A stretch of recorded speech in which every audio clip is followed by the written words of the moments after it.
Steam! Guys. I don't know if you know. Steam can count to 4 now. Hey everyone, this is Steam Deck. Hi, Steam Deck I love you. Could you come to my house, please? I miss you.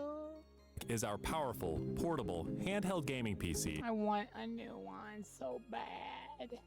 that lets you take your Steam library with you anywhere. We're pretty proud of it. People who own Steam Decks have been playing everywhere, and we couldn't be happier with the response we've heard from all of you. We're excited to talk about the future of Steam Deck, but not today, because No more Steam Deck today. Sorry. No. Goodbye. this isn't a video about the future of Steam Deck. This is a video about the future of Steam hardware. Today, we're announcing 3 new members of the Steam hardware. Look at that, guys. That's more than 2 things. That's 3 things. Technically 4 things.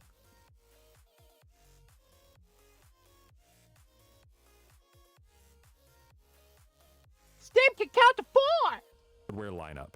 All connect you with powerful PC gaming. All are optimized for gaming with Steam, and all are shipping in early 2026. Let's start with this one. I'm gonna be honest. From using the Steam Deck, this controller, I kind of want it because I loved how the Steam Deck controls felt. This is the new Steam controller. The new Steam controller puts all of your Steam games at your fingertips, so you can play wherever and however you want. Just like with Steam Deck, we want you to be able to play any game with your Steam controller, even games never built with a controller in mind. Which I think this is crazy. They're making it. What people probably are like thinking is like, why would you want a game that's not built for controller to have controller access? It means more people that are like handicapped or something can play the game, because once it's mapped to a controller, it can be mapped to pretty much anything. It has all the great features from Steam Deck, like trackpads, gyro, and back buttons, all in a comfortable form factor. Its next-generation magnetic thumbsticks let you play with improved Another Gabe W. Another Gabe W. responsiveness and longevity. He saw Xbox digging that hole, and he was like, okay, and he started filling it in. They created a generational hate with Gabe. We put capacitive touch sensors on the thumbsticks and now on the back of the controller too, so you can enable precision gyro aiming with the touch of your thumb or your pinky if you're feeling fancy. Play for way too long with a rechargeable lithium-ion battery that allows for over 35 hours of playtime. Which is wild on a controller. The longest I think I've heard of a controller, like, playing for is like a day. And then it starts to, like, die down. 35 hours? Hello? With Steam Controller, we want to make charging and wireless pairing something that's actually easy. That's why we created the Puck. The Puck is a combination wireless adapter and magnetic charger included with every Steam controller. Snap it on to charge. Once you're charged up, You don't have to plug it in. Just pop it down. Good. Pop it back up.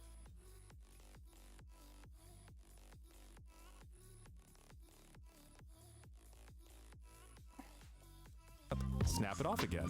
You can play over Bluetooth or a wired connection too. The new Steam controller works with any device running Steam or Steam Link, whether it's a PC, Mac, handheld, smartphone, Steam Deck, or the new Steam machine. Oh, this is the new Steam machine. I like how he does that. He's like, oh, I just revealed it already. Oh, well, there you go.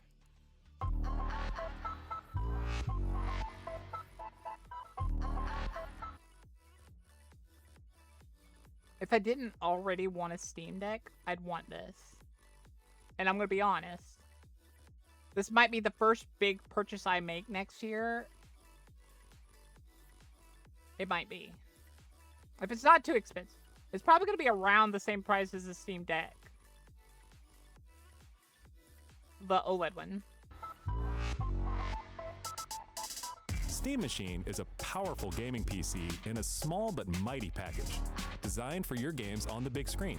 It's quiet too, which is crazy since it's 6 times more powerful than a Steam Deck, powered by a discrete, semi-custom AMD Which, for those of you who don't understand, the Steam Decks are way more powerful than the Switch. Like, it is the definitive handheld console. Like, no other company has gone near the Steam Deck. It's pretty strong. Like, it was as strong as it could be without being loud. Because that was the other thing they talked about, is they were like, well, we didn't want to have a giant fan on the back. So it's pretty darn strong. And then you said it's 6 times stronger?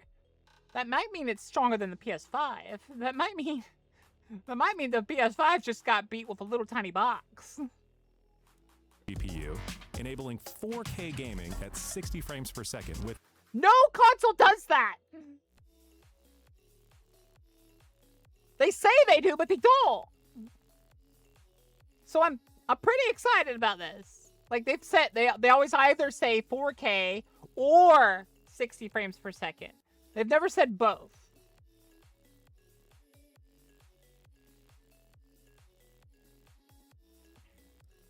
FSR. Steam Machine runs SteamOS made for a bigger screen, built for gaming in your living room, your office, or wherever you play, with the rest of your PC accessories. $50 version for Japan. It shows that they're trying to get the Japanese market back in, which is good.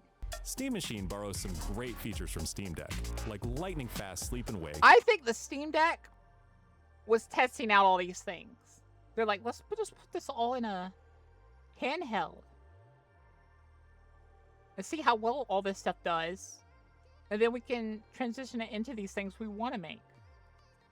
An SD card slot to easily expand your storage. And the crazy thing is that bottom one right there, remote play. Huh? I trust Steam's cloud saves. They actually do their cloud saves very well. Bring some new tricks of its own, like a customizable LED strip, which can show different system functionalities, or your own light show. Steam Machine is a PC, so run whatever software you want, and it works with all your favorite desktop and gaming accessories. Steam Machine is designed to work hand in hand with the Steam controller, with the low latency, wireless connectivity of the Steam controller puck built right in. And it's great. So basically, it's going to have the lowest possible latency next to a wired controller. Because I do use wired controllers. I have mine wired. Great for streaming your games. It can be wireless, but I make it wired. Steam Deck or Steam Frame. Oh, yep. This is Steam Frame. I love that he does it twice. He's like, oops.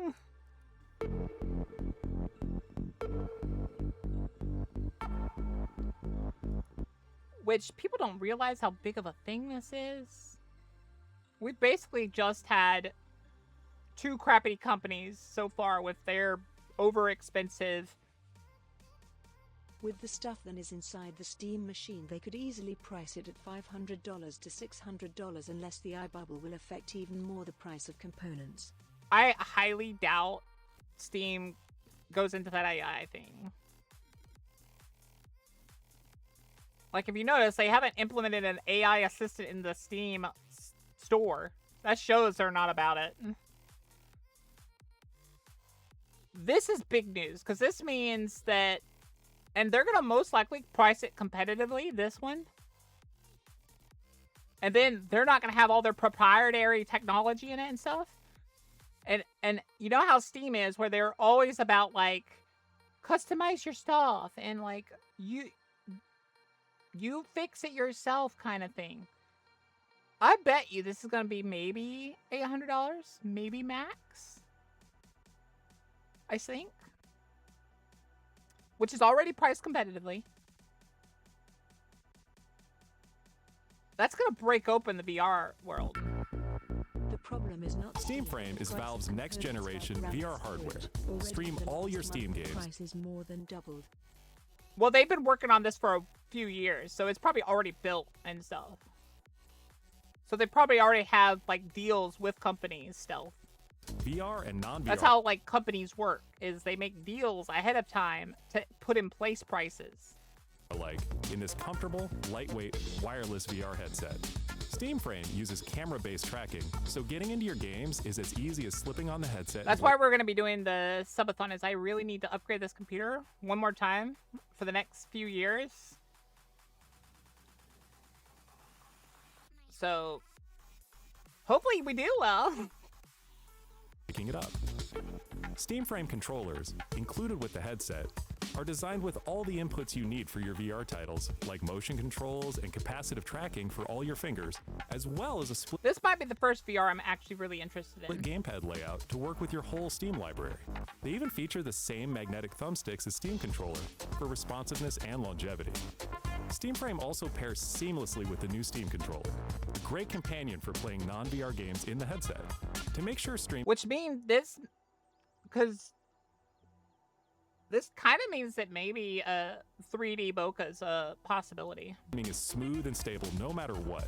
Steam Frame includes a wireless adapter that lets you stream your games from your PC to your headset over a fast and dedicated Wi-Fi 6 connection. And the gave me a game is bid, streamed Sam? to your frame optimized for VR, using new technology that allows for the highest resolution streaming exactly where your eyes are looking. And Steam Frame is a PC, running Steam OS. In addition to streaming, you can install and play a bunch of VR and non-VR games right in the headset without a host PC.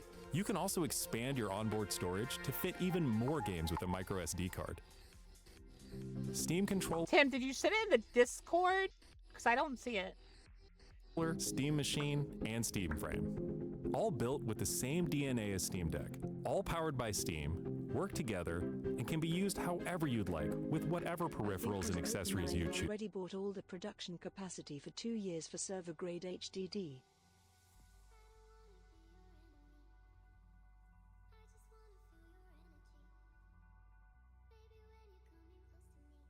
That's dumb. Everything you see here is the culmination of what we've learned from our previous hardware experience and what we've wanted ourselves as gamers. Powerful PC gaming in an open ecosystem, giving you more. For everyone in the back, all you companies in the back that wonder why your stuff is failing and stuff, here's the answer. Gamers. Powerful PC gaming in an open ecosystem. Did you hear that? One more time. We wanted ourselves as gamers. Powerful PC gaming in an open ecosystem. That's all we want! Yes! Giving you more ways to enjoy the games you love and discover new ones. Steam Controller, Steam Machine, and Steam Frame are all shipping in early 2026. Learn more at steampowered.com/hardware. SteamOS. SteamOS, SteamOS, SteamOS, SteamOS, SteamOS.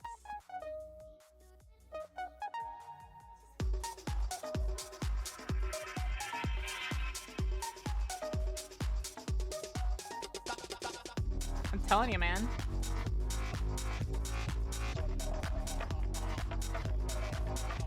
$3 million views in less than a day, and over 400,000 updates.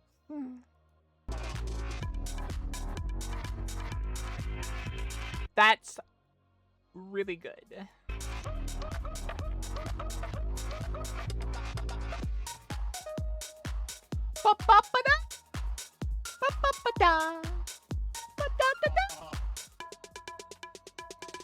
And as always, I'm gonna call it the Gabe Cube if I get it. It's gonna be my Gabe Cube. Beautiful, beautiful, beautiful, beautiful. 'Cause I totally know what we're doing today. Don't quote that. Anyways, let's go! Drops. Every time these CEOs open their mouths, the only thing that spews forth is platitudes, nonsense, and a severe misunderstanding of not only their customers, but just video games as a baseline. And the answer and the reason for that, guys, if you didn't know, the reason for that is half these CEOs are from industries that don't know anything about games. One of these gaming companies is ran by a guy that only dealt in soap for like 20 years. What the hell is soap got to do with video games? Like, selling soap is a lot different than selling video games. There's a lot, way more nuance to it. Soap, it just has to look pretty or look modern and smell nice. That's it. Kind of hard to fuck that up. We have Microsoft CEO coming out talking about how video game companies are no longer competing against one another. No, instead they're competing against TikTok. Which is not true. Not true even in the slightest. Yeah, I'll watch some shorts every now and then, but not nearly as much as I game. They want to obfuscate the fact that they're competing with each other because they want to set their own prices and stuff.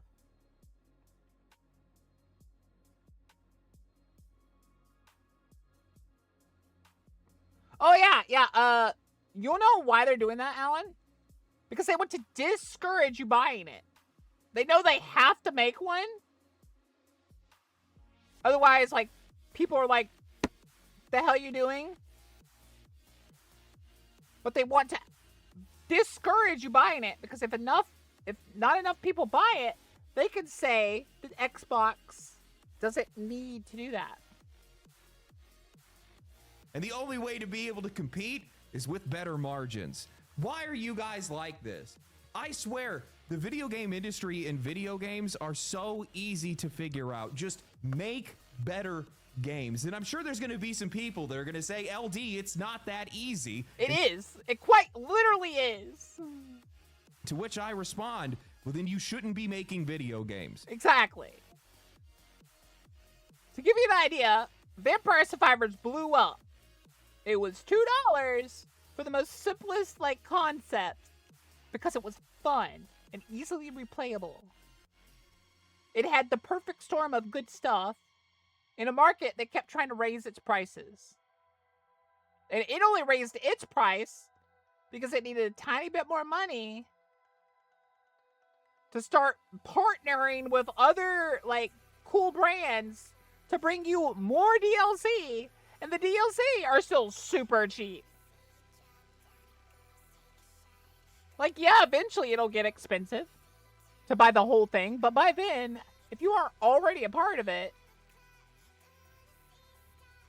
and you know what the great part is? You don't have to buy all the DLC. You can buy them whenever. It just adds, like, a lot more content with each one. How many hours did I sleep? I actually got pretty good sleep. I think I fell asleep around 11. 10:30 maybe. I'm not sure. But I woke up at 9. I woke up earlier, but I went back to sleep. Because it was so comfortable. I almost just... I think my obligation that I give myself is the reason I woke up. It was like, you must stream! You must stream! You cannot become irrelevant! That's what happened, I think. My brain just screamed at me, get off! If you make a game that is good enough that I can't put it down, that means I can't pick up my phone. Exactly. Then we have Amazon out here lamenting no headbutt. Long-awaited exit from the games industry, tail between their legs, revealing that their 15-year-long plan of buying a game platform, of building these studios and making games, of buying Twitch, all of it was to fuel their ambition to take down Steam by... Which is wild! Amazon, there ain't no way in hell you ever compete with Steam. There ain't no way in hell. I say hell because, good God. Not only are you a corporation first company, so there ain't no way everyone's going to trust you nearly as much as they trust Steam.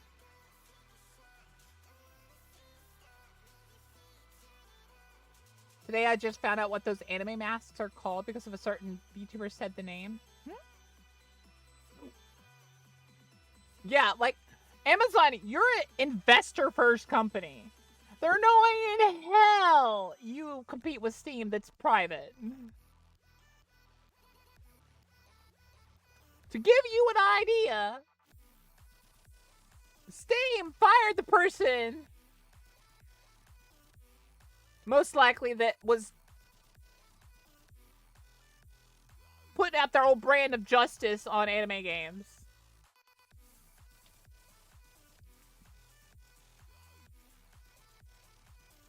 Like, no, Steam's not going to play your game because it doesn't have to. It's going to do what it's always done. Customer first. If customer satisfaction is this way, it will do it this way. Because Gabe is his own customer. Because Gabe likes the game.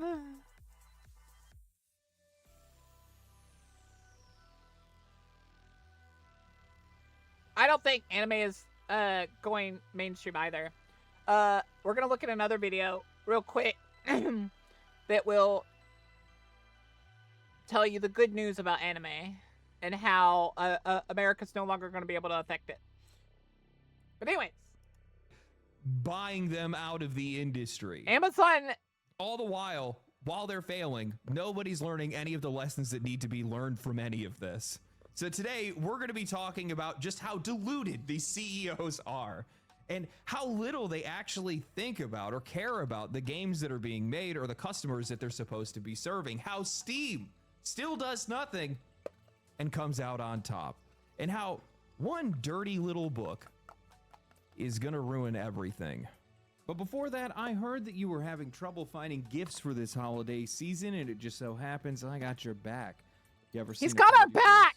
Today's video is sponsored by Novium, the creators of the Hover Pen Interstellar, a pen that literally floats in midair. No tricks, no electricity, just precision engineered magnets keeping it suspended like it's something out of a sci-fi movie. It's made from aerospace grade aluminum, it feels great to write with, and it looks insane on my desk. The Interstellar even won the Time Award for innovation, and there's a premium version with an actual meteorite embedded in the tip, meaning that you can hold something that is older than the Earth itself. It comes in colors like space black, Neptune blue, and Mars magma, and the packaging alone makes it the perfect gift for yourself or anyone else that appreciates something a little different. If you prefer something a little bit more customizable, check out the Hover Pen Future, which lets you switch between a fountain pen or a rollerball tip, still keeping that same futuristic design.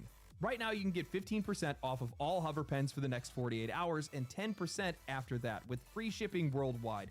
Use my code LEGENDARY or click the link in the description or pinned comment. You can also use the QR code on screen to go straight to the website with the discount automatically applied. Thank you to Novium for sponsoring today's video. For a while now, I've been wondering, contemplating why we have seen such a sharp decline I'll address that in a little bit, Alan. Where a lot of these harebrained decisions are coming from, how quickly this industry has just been carved up. This game looks really fun. What is this game? Commodified part and parcel. It just feels like every single move is being made to just make things that much more worse. And I've been trying to just track this mindset down, get a finger on it. And I kept hearing about this book that's titled Press Play, Why Every Company Needs a Gaming Strategy. And it came out this year, and it's been endorsed by multiple brands, most notably by Xbox. And this book is crazy. The whole entire thing is basically a corporate handbook about how more companies need to get involved in gaming, not to make games, but to fuel their revenue, drive engagement, and to monetize attention in the digital age. I haven't even finished this book yet, but the opening chapter... It's like one of those fighter games combined with Castle Crashers, and I love it. Of it just tells you everything that you need to know. They start by celebrating Burberry and Balenciaga for selling cosmetics in crypto games. They frame the decline of cable television as an opportunity to be able to keep consumers constantly engaged with brand content through interactive worlds and video games. And they actually claim that this is why Microsoft doubled down on gaming, and it's why they spent nearly $70 billion buying Activision Blizzard back in 2023. But not once, not a single time do they ever describe players as anything other than consumers, these flocks that need to be herded towards more ads, more spending, and more manipulation. There's no talk about why people play, what they enjoy, enjoy or what makes the experience worthwhile because, well, that's just not the concern anymore. Not for these executives, and I think that we can see that mindset perfectly reflected in Microsoft's own CEO, Satya Nadella. So to us, the way we are thinking about gaming is, first of all, now we're the largest publisher. Yeah. After the Activision. So therefore, we want to be a fantastic publisher. Similar approach to what we did with Office. Yeah. Similar to what we did with Office. Do you know how many people dislike Office? I hate it. We're going to be everywhere in every platform. But Did I most heard that importantly, a the horror game game got banned business on Steam model for no reason? Dumbest reason? I will look at that. has to be where we have to invent maybe some new interactive media as well. Because Realize that they kind of have to capitulate to the card industry right now. The laws haven't been put in place that stop them. after all, the gaming's competition is not other gaming. Gaming's competition is short form video. Yeah. And so if we as an industry don't continue to innovate, both how we produce, what we produce, how we think about distribution, the economic model, best way to innovate is to have good margins. Yeah, because that's the way you can fund. Not competing with other game companies. Now, that is a strategy. It's not one that I'd recommend to anybody else, but it does make a lot of sense coming from the premier publisher of some of the most I'll pick it up on sale games in the industry. When you stop competing with the rest of the industry, your priorities shift and your quality shifts with it. I cannot be the only one that looks at nearly every new Xbox release and says, yeah, that's a video game, instead of saying, damn, that's something I need to play. How exactly does that fit into your business strategy? And the part that really gets me is when he starts talking about treating Xbox the same way that they treated Office. What? No one likes Office. That's what I'm trying to figure out. Why would you want to base your gaming industry, which a lot of people love, at least used to, off the thing people hate and despise? That's the most head up your own butt thought process. Everyone uses it, so it must be amazing. No.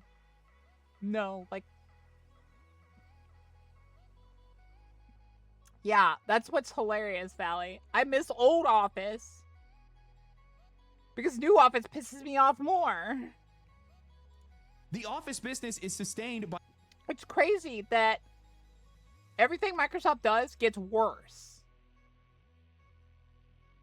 I actually enjoyed 2003 Office. 2003 Office was alright. It's crazy that it gets worse with time. They have one moment where it gets kind of great. And then they immediately are like, no. We don't like people enjoying us. By other businesses and institutions, not individuals. I don't know a single person that uses... I want this game. I want Shape of Dreams, but I don't get paid until after the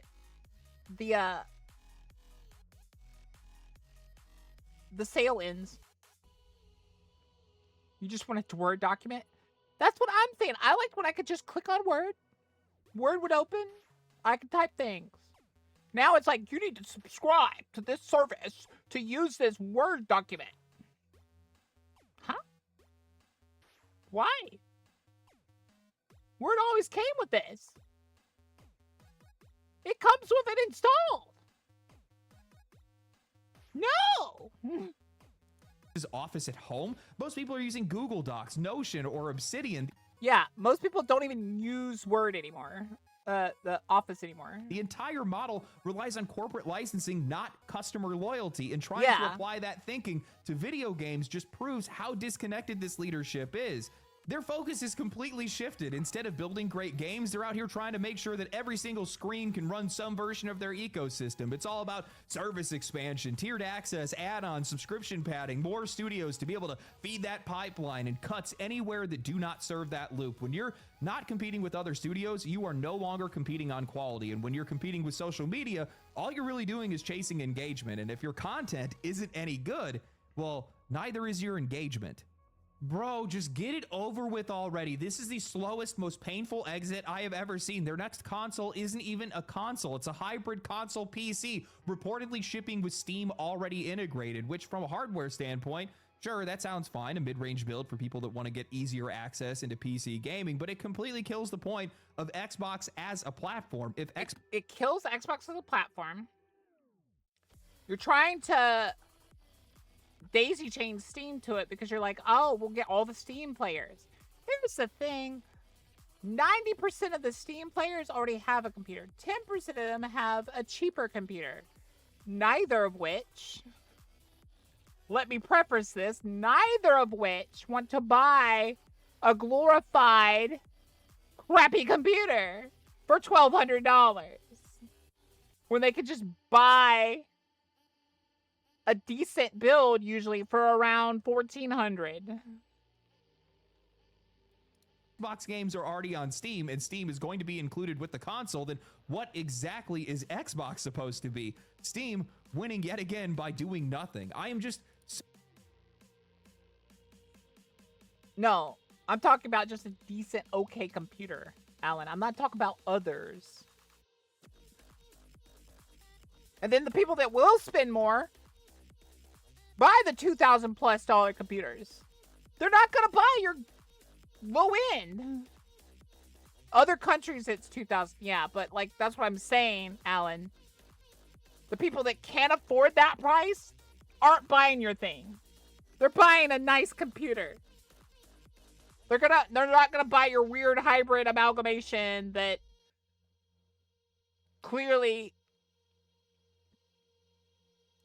so tired of doesn't the circle that these appeal to guys them. speak in. We're competing with the attention economy. We need better margins. No, you need better games. You want people's attention? Make something that we can't put down. Tons of developers are already doing this by creating something that nobody else has made or by building a culture of quality that earns loyalty. Tell me how you're competing with the attention economy when the next From Software game comes out. Tell me how that works with the next Larian project that's...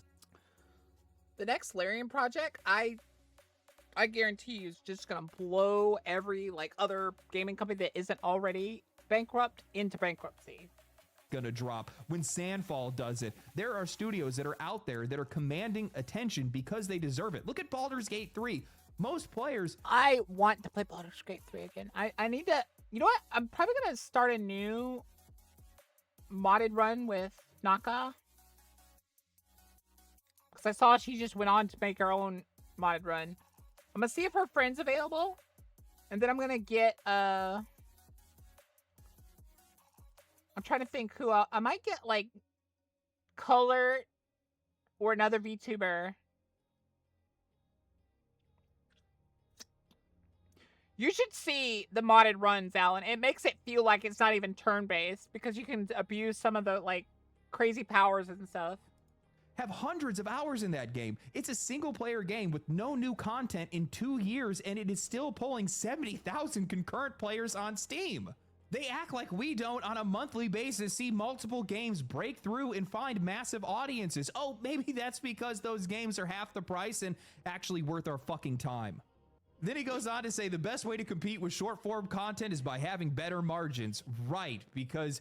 nothing screams great games like an arbitrary 30% profit target. Oh God, what did you say? A number that is so divorced from reality, by the way, that it doesn't even exist in this industry. Most of these publishers are operating on razor-thin margins. Nintendo floats around 20%. Okay. PlayStation's under 10. The only company that I know of that's around 30% is probably Valve, and that comparison is a joke. Valve is a platform that makes games as a hobby. Xbox is a platform that needs games to survive. Yeah, like Valve doesn't even really care about its games. That's how crazy it is. It made 2 games in each area that blew up massively. And people beg them for thirds. And they're like, nah. How about this cool, like, cheap, mod it much as you want handheld? And then everyone's like, yes! Portal 3? And they're like, nah. How about this really good browser that Microsoft hates us for creating? Yes! Half-Life 3? I don't feel like it. How about I just, like, let you have whatever game you want?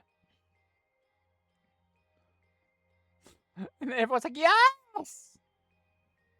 You cannot hold yourself to that same metric without destroying everything that makes this medium work. And of course, that's exactly what's happening. The only way that Xbox can sniff 30% margins is by gutting itself from the inside out, raising prices, laying off workers, cutting corners, and shoving unfinished games through the door to be able to say.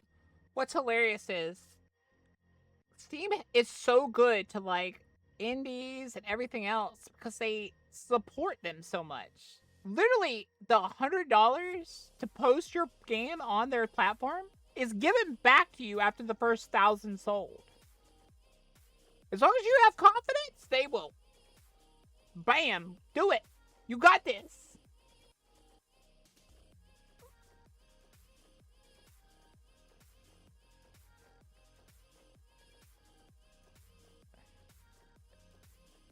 Yeah, the other thing is, most indies break 1 million nowadays. They break 1 million easy. And then they start seeing even more money. Like, what's crazy is, I think Vampire Survivors reached the millions before it raised its prices. And it only raised it a tiny bit.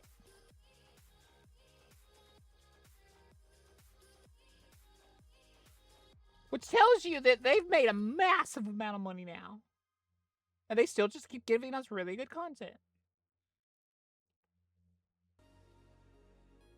Steam is the perfect platform because it worked for it. It innovated. It focused on what the customer wanted. It did things that the customer wanted. Even when it's forced to change for some of these crappy companies and crappy governments, it still finds a way to win. It still finds a way to be amazing to the customer. Let's not even talk about YouTube. YouTube tried to say, I don't know what your age is last night to me. With what I watched, there ain't no way in hell you're calling me a child. I watch political crap and manga shorts. Like, it's clear that I'm at least 18. So I just gave it a picture of my brother. Quarters worth of cost. Since 2024, Because they have laid off hilariously, over you can trick it 10,000 like that. employees. Xbox Game Pass has risen in prices. They delayed the $80 price hike, but that's still Hi, gonna be Early. coming. I'm They Ash. slowed Hi, down their Ash. console production because their sales are down nearly 30% year over year. And Outer Worlds 2 somehow launched with worse optimization than Borderlands 4, which honestly is a feat in and of itself. And for what? What is any of this for? It's definitely not for the players. We don't even respect the Xbox brand anymore. Nearly every major release under their umbrella has underperformed or just vanished within weeks. The only real success that I think that they've had is the Oblivion remake, but that doesn't even count in my eyes because that was a third party that made. Third party made it. It didn't do as great as it could have because people started noticing a lot of stuff that was changed that was not changed for the better. That game. This is what happens when you stop caring about competition. When you stop caring I still love it. Before those of you that like say you played it, about the games, when you start treating your audience like a reoccurring revenue stream, you turn one of the most creative industries on earth into a soulless factory, predictable, devoid of life, safe, and still somehow failing. I hope that you guys realize that none of this actually matters to these guys. Why are the mushroom fighting? None of this even interests them. That book that I mentioned earlier, Press Play, that's the playbook. That's the only thing that these guys care about right now. The opportunity that that represents. Other industries, and more importantly, advertisers, are salivating at the mouth, desperate to sink their claws into gaming because they see it as the ultimate frontier, a space where they can feed you product placement and advertisements for hundreds of hours at a time. Who needs a 30-minute TV slot when you can instead just live inside of an ad? And they're not even being subtle about it. Juice Van Duren, a business analyst and industry insider, said it outright. With Game Pass growth slowing down and regulators closing in on microtransactions, publishers are now pivoting towards advertising as their new cash flow. Zynga and Yeah, if y'all noticed, the reason why they started pushing more ads is because they're about to lose microtransactions. Square Enix Hi, are already partnering hi, with Gadsby Mark. to be able to inject ads directly into their mobile titles. And according to the New York Times, Xbox employees are now testing an ad-supported version of their cloud gaming service. That's the off-ramp. That's where they're headed now, away from creativity, away from quality, straight towards a world where the goal isn't to make better games, it's to make you stay long enough to be able to sell you something else. These guys aren't wrong that they're competing with social media. That's true for every single entertainment platform and format that's out there right now. There are hundreds of billions, if not trillions of hours being spent doom scrolling social. But here's the thing. A lot of those hours are spent by people that don't even play games. Like a great majority. That's your normie people. People that don't play games. People that are just on their phone. That's the girls that were already on their phone to begin with half the time. If you're a phone game industry, yes, you're probably competing with TikTok. I'll be honest. Otherwise, you're a gaming company that focuses on a console or a computer? The hell do you think you're competing with? You're competing with other games. Media. You guys sit here and watch me for 20 plus minutes talking about video games, ranting about video games. But the solution to that problem is not more services. And I can definitely tell you it's not more advertising. It's just make better products, make better games, make something that grabs people's attention. But seeing that Xbox is a company that largely has been making games. What's funny is I don't have the phone glued. I use my phone a lot, I would say, but the majority of its screen time is used as what it's being used for now, which is capturing my model. I think before I started streaming, my average time was throughout the entire, like, month, because I think it does month or week, maybe week, was like 3 hours, 4 hours. So about a third of the time, barely. Well, that's because kids are being raised by iPhones and stuff. It's not the child's fault. Games that nobody's really all that interested in. They're just going to... By the way, YouTube.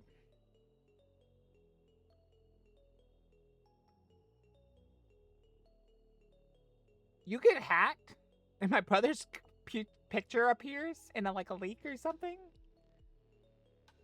My brother knows a lawyer. A very good lawyer. And he's promised to sue you into the ground. Fail in all of their ambitions. You know, I don't even think that these guys are even talking about the attention economy. Even though that's the discussion that they have and that's what they're kind of talking about. Because it clearly says on there that you use a third party to do the picture and everything. I think... last night, YouTube claimed, we aren't sure if you're above 18. We couldn't prove it. Huh? What? So I used a picture of my brother. I just used a photo. Fuck you and I. What they're really focused on is the indirect revenue that they could be making off of advertising. They are looking at these social media. I think it's hilarious that all these companies think that they need to add ads. The issue with that is people move to other places for ads. Media companies. So when they say we're competing with these social media companies, they're talking about how these guys have super low headcounts, barely do nothing, and all of their money is made through advertising. They see that and they want it. I think that back in 2024, ad spend was some odd 1 trillion or over $1 trillion. They want a piece of that pie, and advertisers want access to this industry, and that is a terrible. A lot of the ads are gambling, which I don't approve of nor support. I'm very black-pilled to it. Do whatever the hell you want, but if I see one, I'm pissed off. I black-pilled the ads. Like, you guys heard me talking to Muma. If you were in Muma's stream a while back, I was on stream with Muma. And I said, I'm completely black-pilled the ads. I will not look at nor consume anything you advertise to me. I don't care if I was interested in it in the first place. The second I see an ad of it, zero interest completely at that point. Combination to have together. I don't think that it's going to work. Makes me Personally, angry. I just don't see it happening because maybe it'll work in some spaces, but with the declining quality of AAA games and the increase in competition that we're seeing from independents, most people are just going to turn and go in another direction. Why do you think I would want to sit around and watch ads in a video game, let alone pay for a game that would have advertising? Yeah, the second you put an ad in a video game, you've killed that game. Gamers are the most anti-ad people you can find. They went to games because TV shows weren't helping. We're ADHD. An ad is boring. An ad annoys us because it's so predictable, so boring, and so generic. Advertisements in it. Well, I could The closest I get to being interested in an ad is Japanese ads because they're funny. kind of thing working in the free-to-play space, sure, but chances Barely. And then, like, the ad needs to be interesting still. I don't even watch the ads from the, like, if I do click on an optional ad for something, I'll click that when I'm, like, gonna go to the bathroom or something. I don't even see the ad. You're playing to a empty room, buddy. are, that's way too narrow for the kind of money that these guys want to make. That's not what they want. They want it everywhere. They want to hold nothing sacred. Notice how this conversation has nothing to do with you. Nothing to do with video games, or even really video games as a business. It's just musings of these executives and their plans for the consumers and how they plan to usher them towards more sales and more revenue streams. And in that ambition, I just don't think that these guys understand anything. I think that they are so blinded by a veil of cash over their eyes that Remember they the can't see fucking anything device past the to opportunities and are devil we completely tried to. ignoring They how changed this the industry iconic works, why we want to play Dante these for a games, or what fucking we're Chiru-san. actually interested in. And I think that that is a recipe for disaster. And the funny thing Yeah. is it's one that's already played out. I have a tendency to forget that Amazon is even involved in the games industry outside of Luna, their failed version of the already failed Google Stadia, and Twitch, their streaming platform that's basically running on fumes at this point thanks to poor moderation and even worse management. Twitch has mostly just become a haven for botted views, debauchery, dog shocking, and manipulation at this point. But Amazon has made and published games. That dog shocking comment. Heck, they even have their own storefront built right into the Amazon website. And if you've ever clicked it, That's why I remember an ad that showed, I think it was slightly before the pandemic, it started showing. And I don't see it anymore, but to be fair, I don't watch TV anymore, really. Where it was a guy who walked into this room where these two people were looking at his shoe. And it was like two scientists looking at his shoe, like trying to decide how to change it up. And a guy comes in, looks like a regular dude, I suppose. He's kind of balding. And he says, why don't we do this with this and this? And they said, oh, that's kind of a good idea. Who are you? And he said, I'm just a 1% investor. Huh? No. Investors should have no say. I'm sorry. You are there because you believe in the company. You are not there because you want to decide how they do things. you'll find Jackbox sitting next to Rope Hero Combat Spider Battle, Naughty Schoolboy Escape, Breaking the Chains, and My Spa Salon Massage Simulator 3D. Oops, sorry, no, wrong Amazon Game Store. Turns out that's the Games and App Store. If you want premium titles, then you need to actually specifically search digital games, and you'll get a listing of the games that you can buy, but not actually play through Amazon. You have to launch those through their publisher's own platform. Oh, no, maybe you can actually use them in the Amazon Games app, which is another service that they have that has 5 games that I've never heard of and no search functionality. But you can buy games from the Amazon store After Image website is and then load them into the Amazon Games I don't app. think and After then Image you is can even play out them. yet. Now I know what you guys are thinking. Do they not realize how stupid that is? Why would anybody do that when you could just go buy those games directly from those platforms, or better yet from Steam? And exactly, that's why nobody uses it. 15 years of Amazon in the games business, and they didn't want to let players search for games in their own app because, well, that means that you would not go to their website where they could just sell you other stuff. Now, Amazon's foray into the gaming space has never been about players or games or even convenience for that matter. It has always been This about game looks so corporate fun, by the way. aspirations This is trying Arc to corner Raiders. yet another market through sheer spending power and apparently also their incompetence. An approach, by the way, that has failed spectacularly, from their publishing efforts collapsing to their near inevitable exit from the space. Amazon has proven time and time again that you cannot buy your way into video games.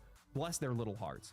Amazon's failure is not something that has trying, happened man. They're suddenly. This is trying. something that's been going on for years. It's been years in the making. Back in 2016, they had took to the stage at TwitchCon to announce that they were supposedly going to be making their grand entrance into big budget video game development with games like Breakaway, Crucible, and New World.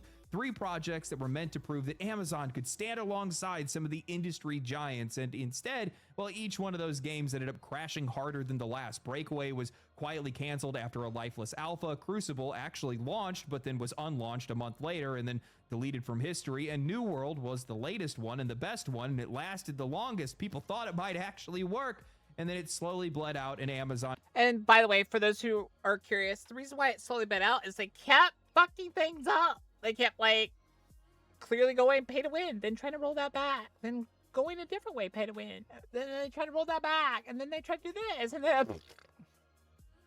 people got tired of it. And finally ended development altogether. That's kind of always been the pattern with these guys. It's a lot of big talk, poor execution, a lot of money wasted, and a lot of messy endings. And it's defined Amazon's entire history in games. After nearly a decade of trying, all they've really accomplished is, well, nothing. And the craziest part is that none of this was ever about making games or video games themselves. Yes, the act of making games was never for the purpose of making games. Their entire plan was to disrupt Steam. That's what former Prime Gaming VP Ethan Evans had admitted earlier this year, that their entire goal was to take down Valve's platform, and their reasoning: we're bigger and we can do it. Reading Ethan Evans' post directly from LinkedIn, as VP of Prime Gaming at Amazon, we failed multiple times to disrupt the platform Steam. We were at least 250 times bigger, and we tried everything, but ultimately Goliath lost. The 15-year attempt to challenge Steam started before I was VP of Prime Gaming, but we never cracked the code, not under my leadership or anyone else's. And what's hilarious is the code is so obvious and so, like, simple, and, like, it's clearly stated multiple times. Customer first. The first way we tried to enter the online game store market was through acquisition. We acquired Reflexive Entertainment, a small PC game store, and tried to scale it. It went nowhere. Then, after buying Twitch, we created our own PC game store. Our assumption was that gamers would naturally buy from us because they were already using Twitch. Wrong. No, they would not. Your platform has no appeal. It has no drive. It does not have a steady base already in place like Steam does. The reason Steam is a monopoly is because it deserves it. It worked for it. It didn't do crappy things. It is always customer first. That's why it stays a monopoly, honestly. Finally, we built Luna, a game streaming service that let people play without a high-end PC. Around the same time, Google tried the same thing with Stadia. Neither gained significant traction. The whole time, Steam dominated despite being a relatively small company compared to Amazon and Google. The mistake was that we underestimated what made consumers use Steam. It was a store, a social network, a library, a trophy case, all in one, and it worked. At Amazon, we assumed that our size and visibility would be enough to attract customers, but we underestimated the power of existing user habits. It's not even that. It's the fact that Steam even lets you play games from other platforms on it.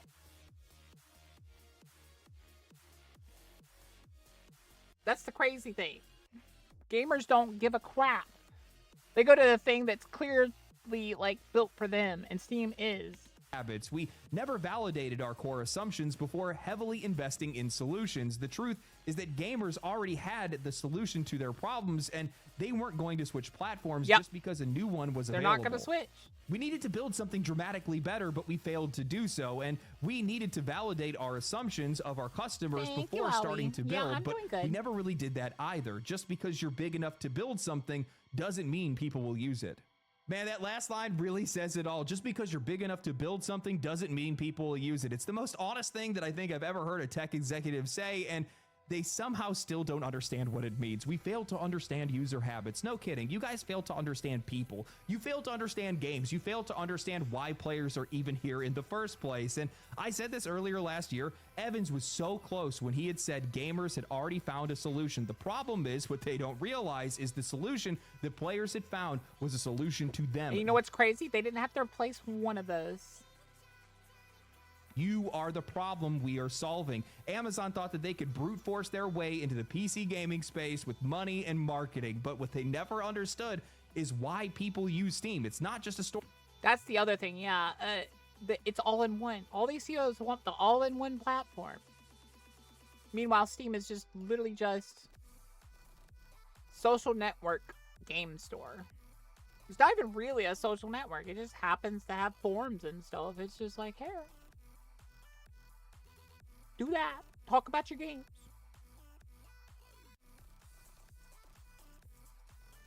Forefront, it's a platform built Why they on win trust. without doing we anything. trust that Steam is looking out for our best They've interests. already and done it also, all. It's pretty damn convenient. That's what's hilarious. They've already done all the moves they needed to make years ago.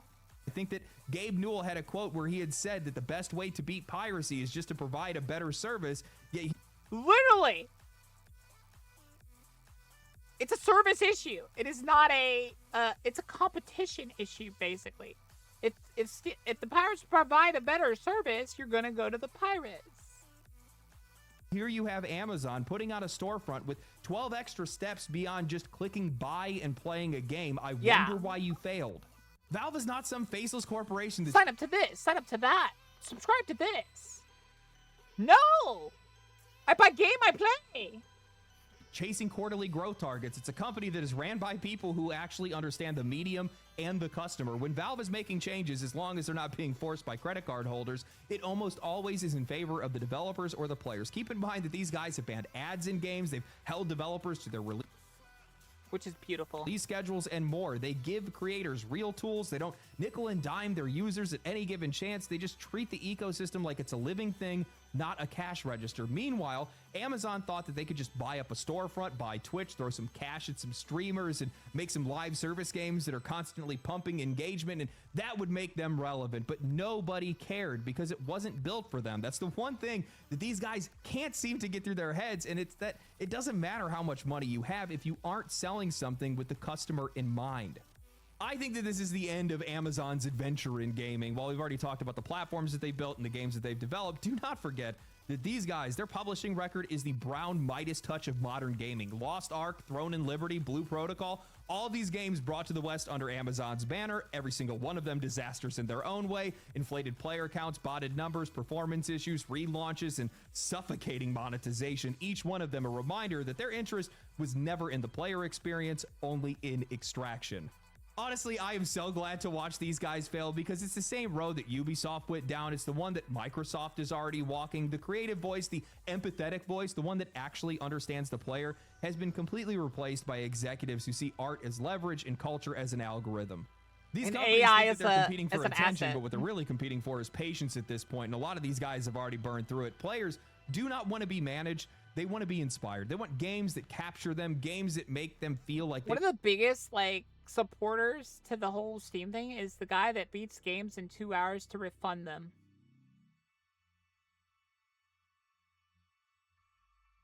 Because Steam upholds that. They're like, oh, did it before 2 hours? You want to return it? All right. Here you go. were meant to be played by them. Spending money on a platform that is convenient and respects them, that's what players want right now. And GOG does it too. But I think eventually Steam's going to go the way of GOG in that it's going to offer anti-DRM. The only reason it doesn't do it right now is it's got a ton of big publishers on it that refuse to do it and threaten to pull from the store. But I think Steam wants to go that route. until these companies start to remember that, or at least realize it, until they understand that games aren't made for engagement, It's kind of been put on a back burner right now because they have to deal with credit card companies. they're actually made for real people, they're going to keep failing one after another, and I'll keep making videos on them. It is wild for me to hear one of these executives come forward to tell people that their plan essentially had nothing to do with video games or even players for that matter. It was all just an effort to be able to conquer Steam and hijack their revenue. This is like somebody that wants to coach professional sports that's never played the game or even watched it for that matter. You know nothing. You don't know anything about the game, the players, nothing. It's just somebody that's just trying to go through the motions and believe that they're going to get the outcome that they want just because they spent money on it. But that's just not how any of this stuff works. It's faking it till you make it at a corporate level. I told you guys, they have no idea what they're doing in some of these companies. Nobody wants to listen to me. They fake it till they make it, and they fail upwards. Now thinking about it, he laid out their entire plan. Twitch was a part of that plan. Looking at that platform, with as many issues as that platform has, it's not profitable. Its moderation is terrible. It's constantly in negative headlines all of the time. Why would you hold on to that platform anymore? I feel like we're probably going to be hearing some news on that. My favorite story is the fact that if you get hacked on Steam, sometimes they get your account back before you even know it.